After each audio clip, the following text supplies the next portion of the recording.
احنا النهارده موجودين معاكم في وصل الدهشور عشان نجرب صاحب ترند سندوتش الكفته، مطعم كفته. يلا بينا نشوف تمام ولا اي كلام. طلبنا من كفته 4 سندوتشات، 2 حواوشي و2 كفته. نبدا بقى بسندوتش كفته، ده كده حجم الصباع.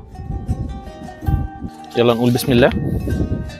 الكفته بتاعتهم طعمها حلو وطريه والعيش بتاعهم جميل جدا. نخش بقى على الحواوشي، تعالوا نشوف مع بعض. ده حجمه كده، بسم الله. اللحمه في السندوتش تمام كويسه، مفيش اي مشكله، والعيش بتاعهم حلو وجميل والسمك بتاعه مش كتير، بتاعه حلو. فلفل اسود زياده شويه، مفيش اي مشكله. الناس اللي بتحب الحاجات الحاميه هتعجبها جدا. العيش بتاعهم كويس جدا، واللحمه لا مظبوطه، والفرمه بتاعتها حلوه. نخش بقى على ميه السلطه من كفته،